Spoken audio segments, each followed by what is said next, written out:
Hello guys, स्वागत है आपका इग्नू क्लासेस में। आज हम करने वाले हैं BHDLA 137 हिंदी भाषा संप्रेषण कौशल। इसका फर्स्ट यूनिट हमने पिछले वीडियो में कर लिया था। आज हम इसके सेकेंड यूनिट पे बात करने वाले हैं। उच्चरित और लिखित भाषा संप्रेषण के ये तत्व कहलाते हैं। अगर आपको क्वेश्चन आएगा कि उच्चरित और लिखित भाषा के बारे में बताइए, या इसकी विशेषताएं बताइए, या फिर इसके भेद बताइए, या फिर उच्चरित और लिखित भाषा के प्रकार बताइए, या फिर लिखित भाषा पर उच्चरित भाषा का प्रभाव बताइए, तो ये सारी इसी चैप्टर में आते हैं। और दूसरा, अगर ये आएगा कि संप्रेषण के तत्व बताइए, तो भी आपको यही लिखना है कि उच्चरित और लिखित भाषा के बारे में। ठीक है, तो ये क्वेश्चन पिछले साल भी आया था।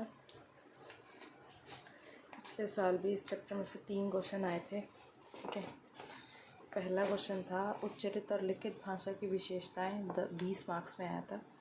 ठीक है, उच्चरित भाषा के प्रकार 10 मार्क्स में आया था। लिखित भाषा का महत्व 10 मार्क्स में आया था। और लिखित भाषा पर उच्चरित भाषा के प्रभाव को समझाना, ये भी 10 मार्क्स में आया था। ठीक है, तो 1, 2, 3, 4 क्वेश्चन थे जो इस चैप्टर में से आए। ठीक है, तब हम देर न करते हुए शुरू करेंगे।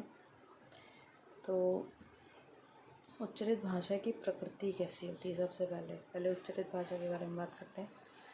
तो अभी हमने जाना कि भाषा मानव समुदाय के सदस्यों को एक दूसरे के निकट लाने का सबसे महत्वपूर्ण साधन है। ठीक है, और हम अपनी बात किसी दूसरे तक पहुंचाने के लिए भाषा का ही प्रयोग करते हैं। तो ये काम हम 2 तरीके से करते हैं, एक तो बोलकर करते हैं, दूसरा लिखकर करते हैं।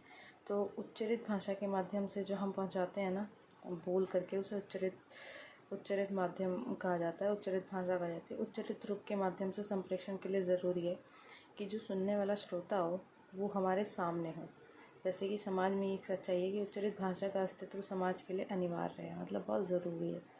तो ये तो जानना ही है कि मानव शिशु जन्म लेने के कुछ वर्षों बाद ही, यानी कि एक बच्चा जो होता है वो आफ्टर बर्थ सीधा ही कुछ ना कुछ बोलना शुरू कर देता है, चाहे वो रोने के ज़रिए हो, ठीक है, चाहे वो एक्सप्रेशन के ज़रिए हो।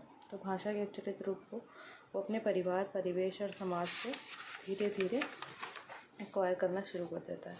उच्चरित रूप का ये अर्जन जो है वो मानव शिशु अनुकरण के द्वारा करता है, और ये प्रयास करता है कि उसके संपर्क में आने वाले जितने भी लोग बोलते हैं उसी तरीके से वो भी बोल सके। तो हम ये भी कह सकते हैं कि मनुष्य उच्चरित भाषा और अपने परिवेश से स्वतः ही सीख लेता है, क्योंकि जो बच्चा होता है उसे हमें बोलना नहीं सिखाना पड़ता,